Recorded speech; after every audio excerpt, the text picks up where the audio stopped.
The galaxy was full of stories, but none included Earth. It was just a blue dot, ignored by empires and explorers. Until one day a scout ship from the Cathari Empire flew close enough to notice something strange: humans. The crew watched Earth from orbit. They scanned cities, read signals, observed behavior. What they saw made them laugh. Too emotional, one alien sneered. Too soft, said another. Too weak, the commander declared. Their laughter echoed in the ship's control room. Humans cried over small things. They danced, loved, fought, and forgave. They were chaotic, but fragile, easily broken. They didn't have armor under their skin. They bled fast. Their bones snapped easily. They even aged quickly and died after a few decades. The Cathari Empire was ancient, proud, and strong. They had fought hundreds of wars across the stars. They had crushed enemies who lived for centuries and regenerated limbs in minutes. What could these soft-skinned creatures offer? Nothing, they decided. The commander of the Cathari fleet, General Yilvak, decided to send a message, not just to Earth, but to every listening world. The alien fleet appeared over the skies of Earth. Hundreds of massive ships blocked the sun. Humanity panicked. Nations screamed, armies scrambled, weapons were aimed, but nothing worked. The aliens shut down all satellites in seconds. They sent one message in every language humans could understand. You are not warriors, you are toys. It was broadcast across every screen, every radio, every device. The message played again and again, followed by recordings of alien laughter. And then the attack began. The Cathari sent down a single squad of soldiers, tall and armored, with weapons that melted steel. They landed in a quiet mountain base, one of Earth's secret defense zones. The aliens didn't send armies. They didn't need to. They were only testing. Inside the base, sirens wailed. Soldiers rushed to position. Among them stood Sergeant Mason, a tall man with scars on his hands and quiet fire in his eyes. He had fought wars before, human wars, but nothing prepared him for this. The alien soldiers broke through the gate like it was paper. They didn't speak. They just opened fire. Plasma bolts lit the air. Humans screamed. Some died instantly. The rest fought back, bullets bouncing off alien armor. It wasn't a battle, it was a show. The aliens were smiling behind their helmets. One plasma bolt hit Mason in the chest. It burned through armor. It sent him flying backwards into a wall. His body slid down, motionless. The aliens laughed again, but then something happened. Mason's hand twitched. His fingers curled. His chest rose slowly. Blood poured out, but it stopped. Flesh started knitting itself back together. His heart restarted. He stood up. The alien closest to him froze. It looked at its weapon, then at the human. This was not normal. No human should be standing. Mason didn't speak. He didn't scream. He charged. The first alien didn't even have time to aim. Mason tackled it to the ground and grabbed its weapon. He didn't know how it worked, but he didn't care. He used it like a club, smashing the helmet open. Crack. Silence. Then the other humans saw him. Some gasped, others shouted. One soldier whispered, "Hoy, he was dead." The aliens regrouped, confused. They fired again. Mason took another hit, this time in the leg. He went down, but he didn't stay down. Again he rose. Blood flowed, flesh closed. He limped forward, dragging himself into cover. The Cathari commander, watching from above, narrowed his eyes. Is this one different? His officers were silent. They rewound the footage. They checked human biology scans. Nothing made sense. This was not technology. This was not armor. It was raw human tissue healing itself. Painfully, slowly, but surely. One alien doctor spoke. It could be a trick. Maybe his body was modified. Another said it could be rare. A mutation. The commander leaned forward. "Number, I don't think so. I think we never looked closely enough. They ordered more tests. Across Earth, more squads landed, more humans were captured, more were killed. But again and again, strange things happened. Soldiers who should have died survived. Wounds that should have ended lives didn't. Humans kept getting back up. Some with broken legs still fought. Others with burns still moved. Their eyes full of pain, but not fear. The aliens didn't understand it. In their culture, pain was weakness. In human culture, pain was fuel. Back on the mountain base, Mason limped toward the enemy's last position. The rest of his squad followed. They had seen what he did. It lit something inside them. Not just hope, rage. They wanted to fight. Even without understanding how Mason survived, they followed him. Together, they pushed the aliens back. The Cathari were still stronger, but they retreated. Not because they were losing, but because they were watching, recording, learning. Who was that soldier? Why didn't he die? Was it a trick? The question spread across the empire like fire. What was this race? How many were like him? Was he a one-time miracle or a warning? General Yilvak watched the footage one more time. He zoomed in on the moment Mason stood back up, smoke rising from his chest, blood dripping from his mouth. The general didn't laugh this time. He sat in silence, eyes narrowed. Then he said, "Send scouts. Watch more. Capture one alive. We've made a mistake." Back on Earth, Mason sat alone in a hospital tent, bandaged and quiet. His body still hurt. His chest felt like it was on fire. But he was alive. No one could explain it, not even him. All he knew was that when he was hit, something deep inside him refused to give up. He wasn't special. He wasn't a superhero. He was human. And now, the galaxy was watching. The Cathari Empire did not make the same mistake twice. After what happened on Earth, the laughter stopped. No more jokes, no more careless raids. The High Command wanted answers. They needed to understand how a human could survive a direct plasma shot and keep fighting. They sent a special ship not to destroy, but to capture. Silent, dark, and fast, the ship entered Earth's atmosphere unnoticed. It landed in a remote forest, far from cities. A small team of elite hunters stepped out. They used stun weapons not meant to kill. Within hours, they had what they came for: 6 human test subjects, 3 soldiers, 2 scientists, 1 teenager. The humans woke up in a cold metal room. The walls were smooth and silver, the air thin and dry. Bright lights made it hard to see. There were no windows, just machines humming in the corners. Cameras watched their every move. At first, the humans shouted, begged, and cursed. They demanded answers, but no one replied. They were separated and taken into different chambers, one by one. The first was a soldier named Ramirez. He was tough, trained, and angry. The aliens strapped him to a table. Thick metal bands held down his arms and legs. Above him, strange tools hovered, knives that glowed, drills that spun without sound. The alien scientists spoke in their own language, clicking and hissing. They cut into Ramirez's skin slowly. They watched how his blood moved, how his muscles twitched. They sliced deeper, expecting him to pass out. He screamed, he shook, but he didn't die. His heart rate stayed steady. His eyes stayed open. One alien leaned in, curious, and said in a low voice, "He is staying alive through pain. No sedation, no assistance." They burned a patch of his skin. Then they waited.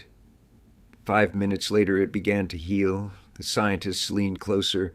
They cut deeper, reached bone, and even then, the flesh around the wound started closing again. They took notes, recorded every second. It was slow, nothing like the fast regeneration seen in other species, but it was steady, strong, natural. The second subject was a woman named Dr. Elsie Chen. She was a geneticist. She didn't scream or cry. She observed even while strapped down. As the aliens took samples from her skin and blood, she tried to talk. "You don't understand what we are," she said. "You're looking for something rare. But it's not. It's all of us. The aliens didn't reply, but they listened. They used radiation on her. Her body weakened, her skin burned, but her cells didn't give up.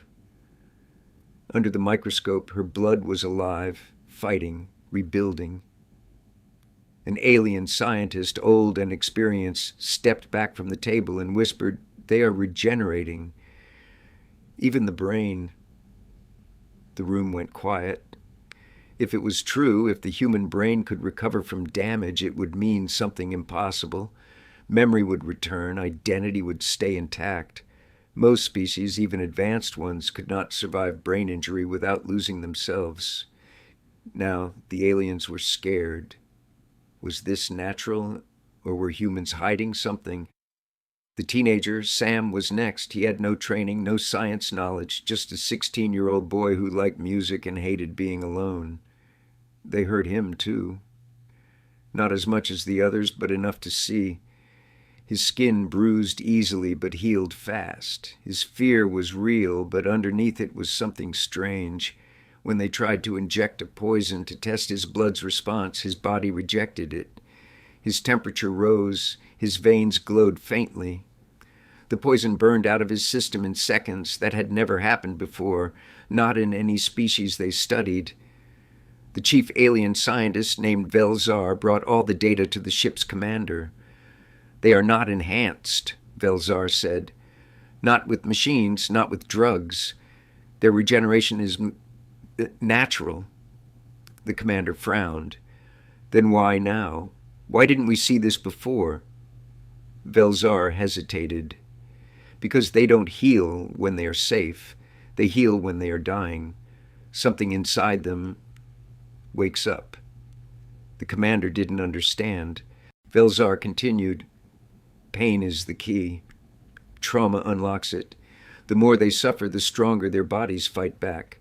No other species reacts this way." The commander leaned back in his chair. "Are they built this way?"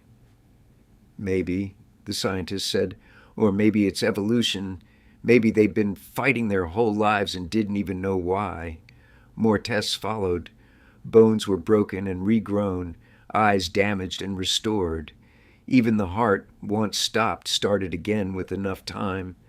The aliens could not believe it. Humans were not the strongest, not the fastest, but they had something else, something hidden, something dangerous, and now the Cathari Empire knew it. Back in his cell, Ramirez talked quietly to the others. He couldn't see them, but he knew they were close. "They keep hurting us," he said, "but we're still here."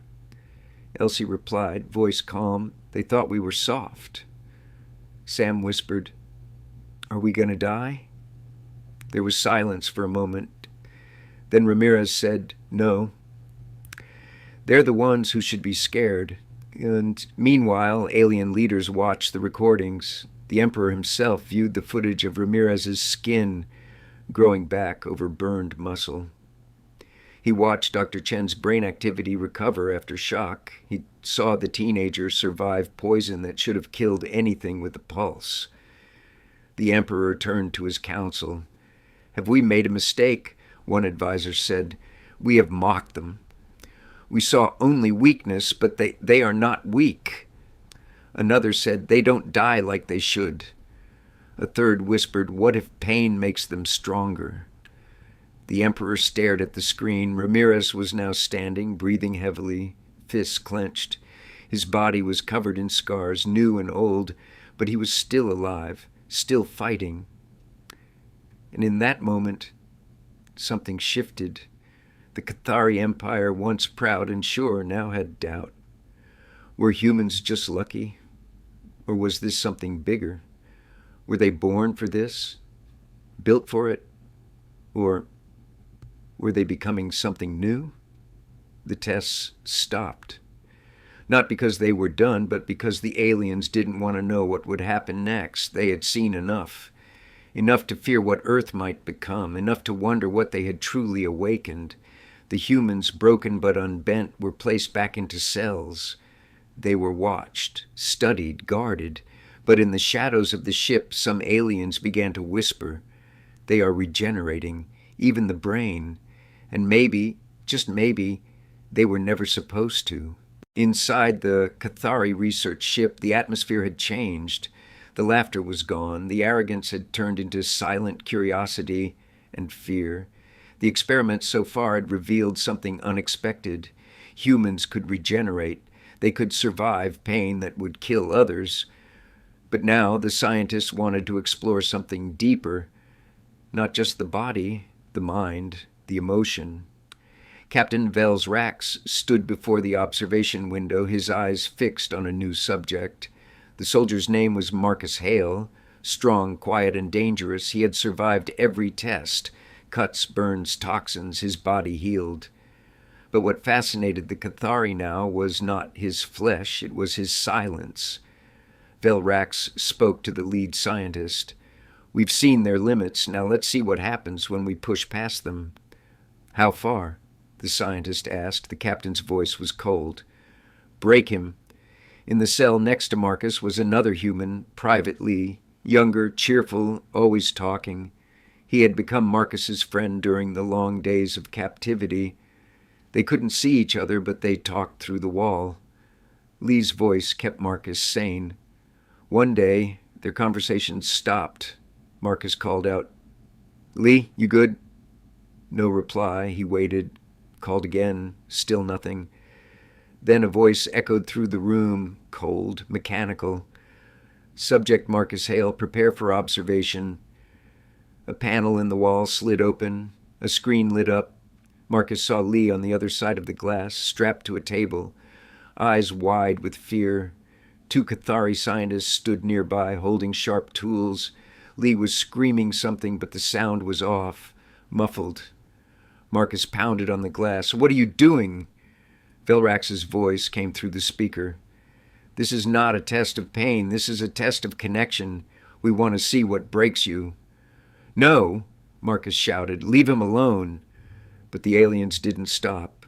One moved forward with a long needle. It pierced Lee's chest. Blood spilled. Marcus roared. The screen flickered, then went black. Silence.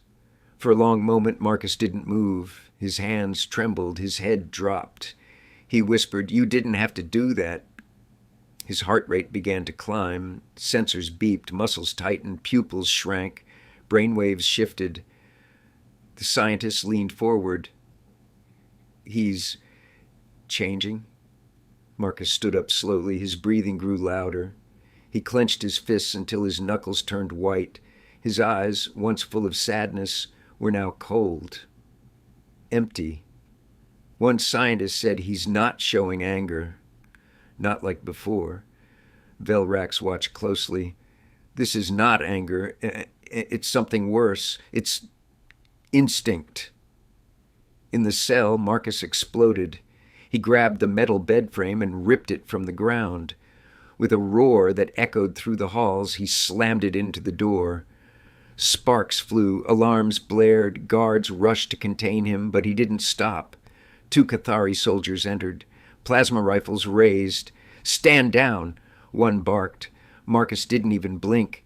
He moved like an animal, fast, brutal. He slammed into the first soldier, broke the rifle in half, and used it as a weapon. The second didn't have time to scream. In 10 seconds, both were unconscious or worse. The ship went into lockdown. Velrax watched the monitors. Marcus wasn't running. He wasn't escaping. He was hunting. Doors shattered as he tore through them.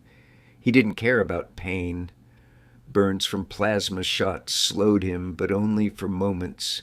His skin closed over the wounds even as he moved. His breathing was ragged. Controlled rage, no fear, no mercy. The scientists tried to seal him in with gas. It didn't work. Marcus held his breath, punched through the floor panels, and kept moving. He reached the lab. The door was reinforced, but rage made him strong. 1 hit, a dent, 2 hits, cracks, 3 hits, and the door flew open. Inside were the scientists, and Lee, still alive, barely. Marcus fell to his knees beside him. "I'm here, buddy, I'm here." Lee looked up weakly. "They wanted to see what you'd do." Marcus didn't answer. He stood slowly, turned to the scientists. They backed away, terrified. Velrax was on the screen. "You've proven yourself, human. You can stop now." Marcus looked at the screen. "I didn't do this to prove anything." Then he smashed the console. Later, when the dust settled, Marcus and Lee were recaptured. But things were different now. The Cathari didn't mock them anymore. They feared them. One young alien officer asked Velrax, why didn't he just run? Velrax replied, "Because we made a mistake. We thought humans were intelligent animals. But there's something else. When you hurt one, the others don't run. They remember and they come back." Another scientist added, "This wasn't just emotion. It was something deeper. We thought rage was their weakness, but it's their code." "What do you mean?" "Pain triggers growth. Fear becomes strength. Loss becomes power. They don't just survive. They adapt instantly." Velrax didn't speak for a long time. Velrax replied, "Because we made a mistake. We thought humans were intelligent animals, but there's something else. When you hurt one, the others don't run. They remember, and they come back."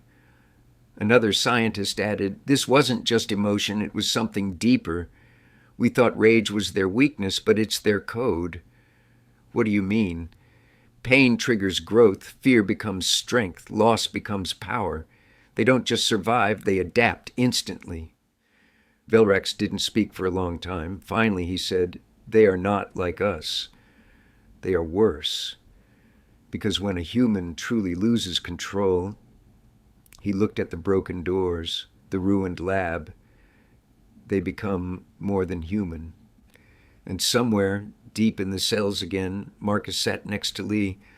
Both were bruised, healing but alive. Lee whispered, "Yukov, you came back for me." Marcus nodded. "Always." And in the quiet, the ship trembled, not from engines, but from the knowledge that they had awoken something no empire could control. The lab was silent. The only sound was the slow hum of machines scanning human blood samples. Alien scientists stared at the glowing screens. None of them spoke. What they saw didn't make sense. Dr. Yilrex, the lead geneticist, leaned forward. His long fingers tapped the screen. "This can't be real," he whispered. Next to him, a younger assistant looked confused. "What is it, Doctor?" Dr. Yilrex didn't answer at first. His eyes scanned the data again. The DNA of the human subject showed something impossible. A repeating pattern buried deep in the genetic code. It wasn't just a mutation, it was a message, a hidden code. Something old, something intelligent. "They have something inside them," he finally said. "A virus, but it doesn't kill them. It teaches them." The assistant blinked. "A virus that teaches?" Dr. Yilrex nodded. "Yes, every time they are hurt, physically or emotionally, the virus activates, it stores the memory of the pain, and then it rewrites the body." "You mean it helps them heal?" "No," Yilrex said. "It helps them evolve." Across the ship, the human subjects sat quietly in their cells. Some were meditating, some were training, others just stared at the walls, but they were all changing. Each one had been tested, tortured, pushed to their limits, and every time they came back stronger, faster, smarter. One soldier, Emily Grant, had been burned during testing. Her skin healed, but the next time the flames didn't burn her at all. Her body had changed, adapted. Another subject, a quiet boy named Arlo, had suffered from memory loss after a chemical attack. But now he could remember everything, every word, every face, every detail since the day he was captured. The aliens couldn't understand it, so they kept digging. More tests, more scans, more confusion. They found that the virus wasn't like any other. It didn't spread through blood or air. It was already inside every human, passed down from generation to generation. But it only woke up when triggered by pain, fear, or loss. "It's like a defense system," one scientist said. "No, Yilrex replied. It's more than that. It's a library, a record of human suffering written in their blood. He showed the others what he had found. Each human carried not only their own memories, but echoes of those who came before them. Old pain, old wars, old deaths. It was all there, hidden in the virus. This is why they change, Yilrex explained. They are not just individuals, they are a species of memory. Every injury is remembered, every death is learned from. They don't forget, they evolve. One of the generals watching the research didn't like what he heard. Are you saying they can't be stopped? Yilrex looked at him.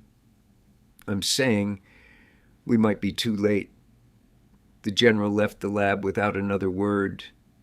Back in the cells, Emily closed her eyes. She could feel something inside her, something new, not fear, not pain, but knowledge. She could remember things that weren't her own memories, a battle in a desert, a cold mountain, a lost child crying in the dark. She didn't know how, but she understood. These memories belonged to others, soldiers from wars long gone, survivors from tragedies she had never seen, but now they were part of her. The virus had unlocked them. She stood and looked at the camera. You're watching, aren't you? She said softly. You're scared now. The guards outside shifted uncomfortably. One of them whispered, she knows. In the control room, Yilrex replayed the footage again and again. He slowed it down, watched the moment Emily looked at the camera. Her eyes were calm, but behind them was something ancient, something terrifying. She's not just healing, he told his team. She's learning, and she's not alone. Other scientists began to panic. What if the virus spreads outside of Earth? What if it evolves further? Yilrex didn't answer. His mind was too busy racing through possibilities. Who made this virus? Why did humans have it? Was it natural, or were they created this way? The idea struck him hard. What if humans were never meant to be weak? What if they were made to look fragile so other species would underestimate them? What if pain was their weapon? Later that night, Yilrex recorded a private message to his superiors. If you are watching this, he said, know that we have discovered something dangerous, not a weapon, not a machine, but a species that uses pain as fuel. He paused. We thought they were the experiment.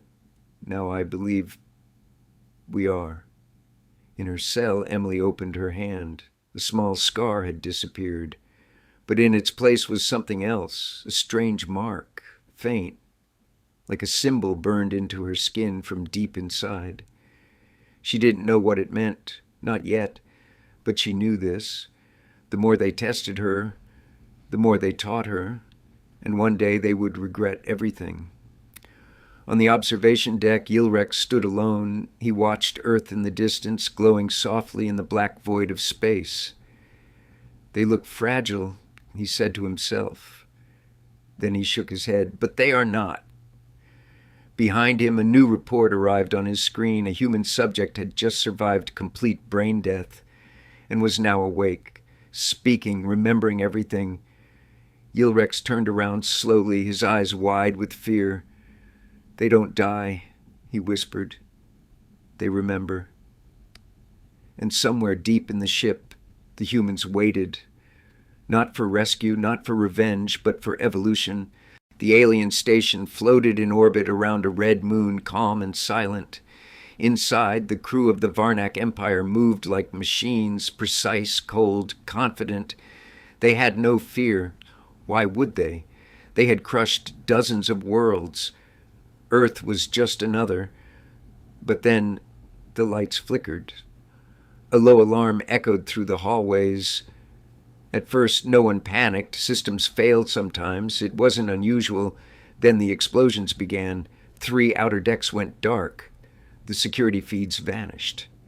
The station commander, High Captain Zernak, stood from his command chair. His voice was steady. Status report. No reply.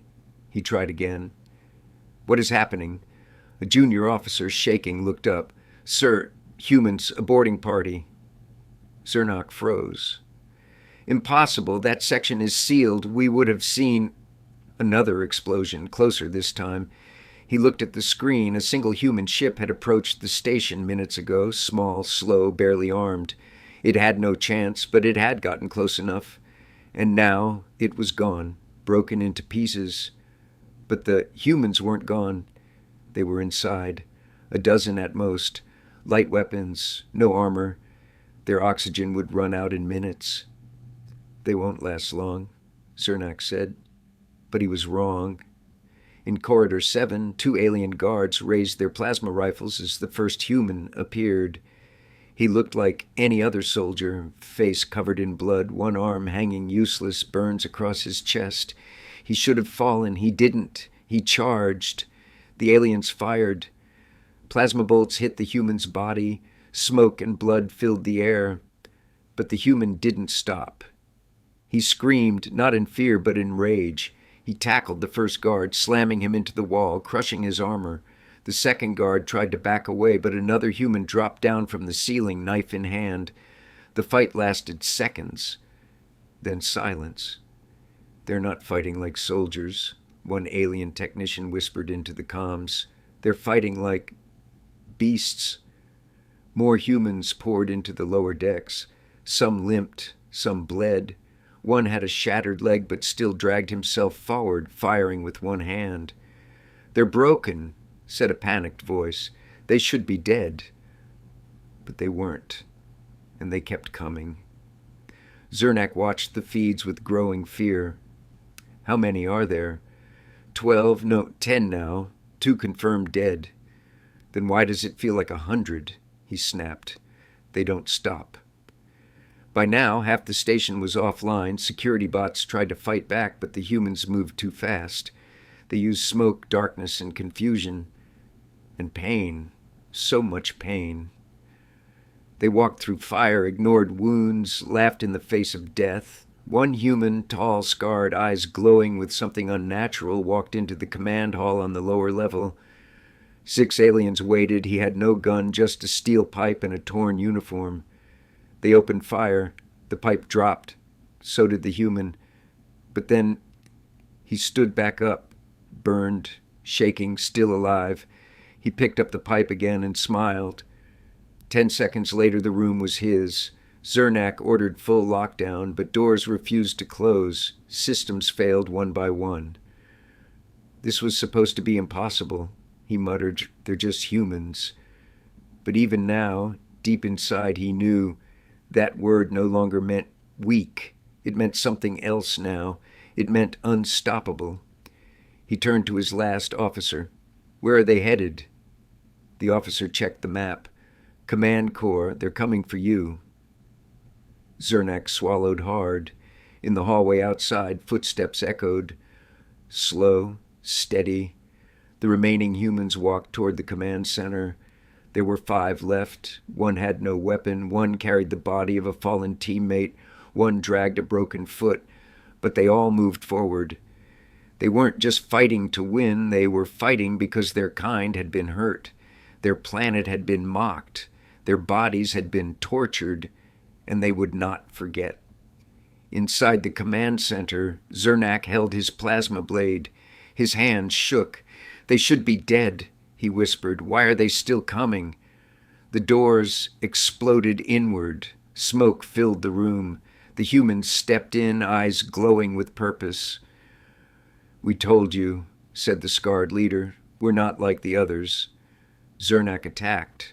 He was trained, strong, armed with the best tech. It didn't matter. The humans didn't fight fair. They didn't follow rules. They fought to survive, to protect, to avenge. The fight was short, brutal, loud. And when it ended, Zernak lay on the floor gasping. The scarred human knelt beside him. "We don't need numbers," he said quietly. "We just need a reason." Then he stood and looked out the wide windows of the command center. The station was theirs now, but it wasn't over. A message was sent, not of peace, not of surrender, but of warning. A video clip. Human soldiers, bloodied, smiling. standing over the Varnak flag now torn and burning. The message, you called us fragile. Now you know better. Across the galaxy, other alien races watched in silence. For the first time, they were afraid, not of weapons, not of ships, but of something much worse. Human will. Because now they knew you can break a human body, but you cannot break the human spirit. The Varnak Council gathered in a dark chamber lit only by the cold blue glow of data screens. Alien leaders from across the Empire sat in silence. For the first time in 1,000 years, they were afraid. The footage from the destroyed station still looped in front of them. Humans, bleeding, broken, yet still standing, still fighting, still winning. This is not natural, hissed a tall Varnak scientist. We shot them through the chest. We poisoned them. We watched them burn. And yet they rose. An elder general crossed his arms. It was not evolution. It was design. The room fell quiet. Design? You mean they did this to themselves? One diplomat asked. The scientist nodded slowly. I believe we have just uncovered the first layer of their true weapon. Deep beneath Earth's surface, in a hidden bunker covered in steel and shadows, a human general walked through a hallway of tanks. Inside each tank floated a soldier, unmoving, unconscious, but healing. Nanobots swirled inside their blood. Tiny machines, invisible to the eye, repaired muscle, rebuilt bone, rewired nerves. The general stopped beside one tank and looked at the man inside. His skin was burned, his arm missing, half his face gone. Then the machines lit up. Tissue started growing, bone formed from nothing. His eye blinked open. The general turned to a group of waiting officers. You wanted to know what changed the war, he said calmly. It wasn't ships, it wasn't guns, it was this. He held up a small vial filled with silver fluid. The Regeneration Protocol. On a Varnak dreadnought watching from orbit, spies recorded the scene in horror. They injected this into their soldiers, one whispered. The footage showed the healed man stepping out of the tank, breathing deep, fully alive, stronger than before. A message from Earth came through straight to the Varnak command. The same general appeared on screen. His voice was low, calm, deadly. You wanted to understand what we are, he said. You thought we were weak, but we didn't make weapons. We became them. Panic spread through the Varnak fleet. If this was true, if humans could regenerate this fast, if their soldiers never stayed down, what chance did they have? In a secret lab, Varnak scientists dissected a captured human. They watched in horror as tissue closed around their tools, bones fused, skin knitted back together faster than they had ever seen. It's not just healing, one of them muttered. It's adaptation. Every time they're hurt, they come back stronger. The heart rate of the subject spiked. He opened his eyes. He had been unconscious minutes ago. Now he was awake, then he broke free. Alarms screamed. The human stood, his limbs still damaged, but he moved fast, efficient, like a machine with one purpose: survive. The guards tried to stop him, failed. He didn't need a weapon. He was the weapon. Later, as the lab lay in ruins, a single message was sent back to the Varnak High Command. We can't control them. We can't break them. Every injury makes them worse. On Earth, scientists watched the data roll in. The protocol was a success, but it came with a cost. Some soldiers stopped feeling pain. Others stopped sleeping. One group hadn't spoken in weeks. They only trained, ate, fought, healed. But they weren't broken. They were focused. The human general stood before them. His voice echoed through the chamber. You are the edge. You are the blade. You are the future. He raised his hand. They saluted. Back in orbit, a Varnak captain watched as more human ships launched from Earth. Not massive cruisers or dreadnoughts, but sleek, fast drop ships filled with only a handful of soldiers. They didn't need armies. Each human was an army. "We have to retreat," one alien officer begged. "We're not ready for this. We didn't prepare for them." The captain shook his head. "If we run, they'll follow. If we hide, they'll find us. We laughed at them. Now we bleed because of it." He looked out the window as the stars shimmered. "They've changed the rules, and we don't know how to win anymore." On a faraway battlefield, a group of human soldiers landed in silence. The planet was ash and fire, a dead zone ruled by machines. No one was supposed to survive there, but they walked forward. One of them limped. Another coughed blood. One held her side where a blade had cut deep, but none of them stopped. The machines attacked. The fight was brutal, loud, sparks and fire everywhere. One soldier went down, chest open, but moments later he rose. The machine's blade was still inside him. He didn't care. He pulled it out, threw it, moved again. Pain was fuel, blood was power. At the end of the day, the machines were silent. The humans stood among wreckage, breathing, smiling, alive. Reports flew across the galaxy of soldiers who couldn't die, who didn't give up, who became something more than flesh and bone. A Varnic historian wrote a final note in his journal. "We were wrong. We thought they were the past, but they are the storm." The human general watched the stars from a dark room deep beneath the Earth's crust. His voice was barely above a whisper. "We were never supposed to win. We just refused to lose." Behind him, hundreds of tanks glowed with blue light. Thousands of soldiers waited, healing, preparing. The war wasn't over. It was just beginning. And this time, the galaxy would learn the hard way. Humans don't die easy. And now, they don't die at all. The alien empire was crumbling.